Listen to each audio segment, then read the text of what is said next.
Hello, I'm Susan, and this is Space for English. Today is a special programme about Catalans abroad. Where have Catalans learned to speak English? And has it been useful to them? What happened to them when they had to go to another country and speak in English? Did people understand them? Did they understand other people? Most importantly, would they do it again?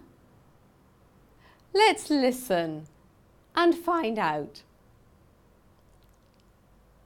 Avui és un programa especial sobre catalans a l'estranger, on han après els catalans a parlar anglès i els hi ha sigut útil? Què els hi va passar quan van anar a un altre país i van haver de parlar en anglès? Se'ls va entendre la gent? Ells també van entendre a la gent allà? Més important, ho tornarien a fer? Escoltem i descobrim. I was quite young when I started. I'm 42 now, but when I was 17, having learned for 3 years in advanced English, I went to the States. I went to Massachusetts, close to Boston, and I did my senior year of secondary school. It was in a high school, and it was different, absolutely different compared to what I had done here. But it was, after 13 months, I really got into English. I believe, actually, that you have to suffer a language, suffer or experience a language, really, so that you learn it. Well, anything you gotta learn, independently of the language it is, you have to deal with it. So when I got back from the States, I knew that I had to do something related to English in my life. I studied English philology first, and I did just 1 year because I don't like reading that much. And I wasn't that interested in becoming a teacher. I wanted English to become a tool, more in the commercial world. So that's what I swapped to business studies, and I majored in exports and European Union, and that started in 1992 until 1996. And I strongly recommend to all of you, if you can finish your university studies doing an Erasmus. I got the great chance to go to Scotland, and I went to Dundee, Scotland, which was a quite not pretty town. But it was packed of students. There were 2 main universities, and studying was interesting, but partying was even more interesting. It was a blast of a time there. And having the degree in exports, majoring in international business and European Union, I decided to become an export area manager, which is being head of a given part of the world. and being responsible for that. I worked in a company for some time doing national market, which I didn't actually enjoy that much. So that's why I changed to Indo. Indo, it was the company that when I was 24, they got me doing the area of the Middle East, the Close East, and Maghreb. So I had, by my own, 15 countries in these areas, and I was in charge of the collection of frames and sunglasses, Carolina Herrera and Chupa Chups collection. So that wasn't always fun. It was tough. Many times it was tough. Many times it was exciting. But if I had to go back in time, I would do it again. It was such a wonderful experience, and of course English. Where English didn't arrive, then French, if not Spanish, Catalan, no, of course, and Italian, some places, but mainly English. So English, I must say, it was amazing what I could get. And well, I actually, 15 years ago, I had a car crash, a big car accident, and since I cannot drive, I couldn't be export area manager anymore. But I'm a volunteer in UNESCO, in Friends of UNESCO in Barcelona, and I've become a teacher of oral English, and it's so fulfilling. I love it, and it's again because of English that I got this. And well, I just recommend to love English to all of you because it gives you so much. When I was young, with you, in here in Casal. Yeah, then in the school, I remember in 5th and 6th grade, I started a little bit. Then in the high school, and then at the university, as I was very interested in English, and I chose some subjects in English. Yeah.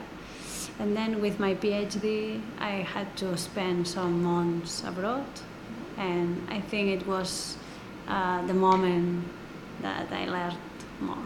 I was in Manchester, but it was a rainy city, yeah, and it was in May to September, the summer here, and it was autumn there.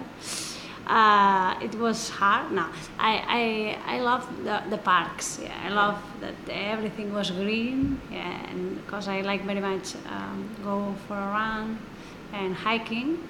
Yeah. Yes, it was the thing that I love. Yeah, and the university, I was at the University of Manchester, and it was a very important research group in my field, and it was very interesting. Yeah. I was writing my PhD, my thesis, and in Manchester it was at the beginning. I was planning my field work, and then in California it was in the final part. I was writing my PhD. It was my first time in America, and I spent 4 months. Yeah, everything was very huge. Yeah, the open mind, the people. Anyone was from there. You can talk about life, about everywhere with all people. Yeah, I love it. You like it? Yeah, it was a good experience. Yeah, to Australia. Yeah, I would like. Yeah, I would like to do a postdoc. Yeah, to Australia some months, but I don't know when, and I don't know. It's possible a few weeks. I don't know. Because I'm working with research, I have to do it. Yeah. Every year I'm going to a conference, international conference in Europe. Yeah, I love travel. I learned English in the school, and then with several teachers, usually with the small classes. And I have been in Bournemouth in England, but for only short time. I was in a school, and then in a particular house okay, with the family because I was a teenager, long time ago. I use English in my job because I work in a winery and usually I have to travel. And I have a very good relationship with my customers, and usually it's in export market.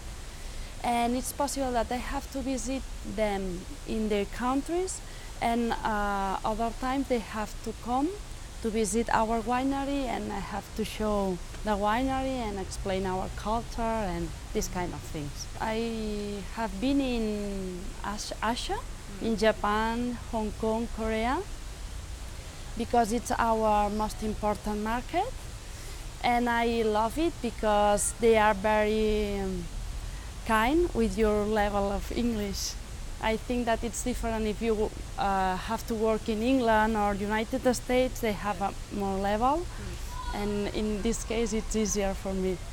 I would like it, but it's impossible. I prefer that they teach, he teach with another person, it's better.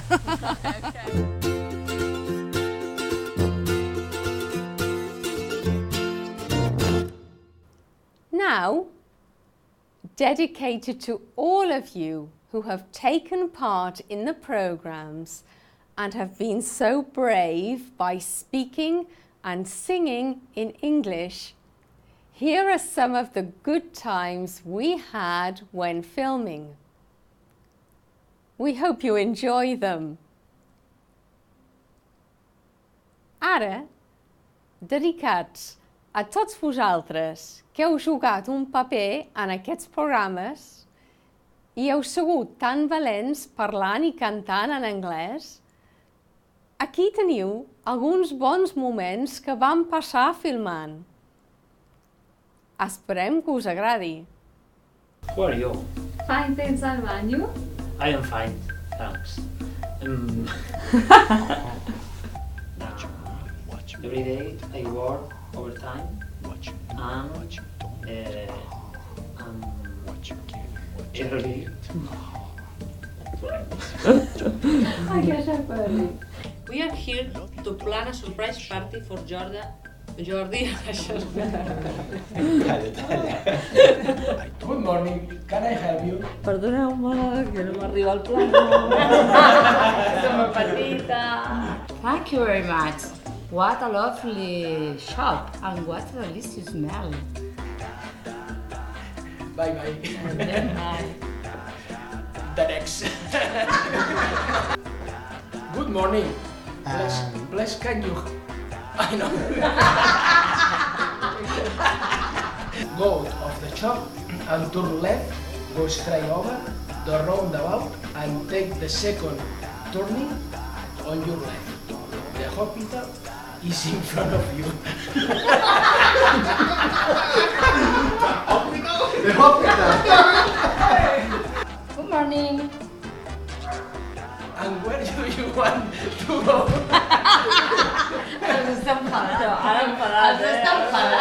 And where do you want to go? No, madam. Where do I want to go? I don't want to go. It's really beautiful. Can I ask you how much it cost it? No, ya la cagaste. Oh, Luis, is this still new? New what? This is new. Es que no me escuchas. Ah, no te he escuchado, perdón. Empieza otra vez, va. Yo con amateur no puedo trabajar, ¿eh? No. It is the latest suit that I have bought. It is from Italy.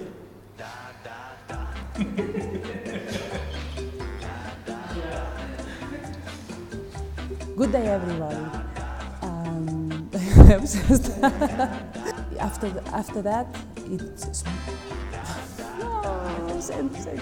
in the central areas there will be a bueno, em trec la jaqueta aquesta perquè m'està agafant una calor. Good day, everybody. I am very cold because it's a horrible winter. Pardon. It's freezing every morning. It's literally it's cold. That's all from me.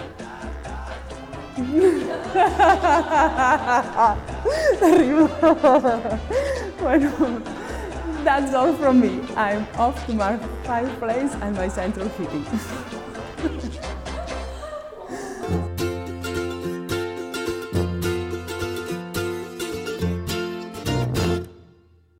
Join us next week when we will be talking to people from other countries who have come to live in Catalonia and have taken up the challenge of learning Catalan. See you next week. Vine amb nosaltres la setmana que ve, quan parlarem amb gent d'altres països que han vingut a viure a Catalunya i han agafat el repte d'aprendre el català. Fins la setmana que ve.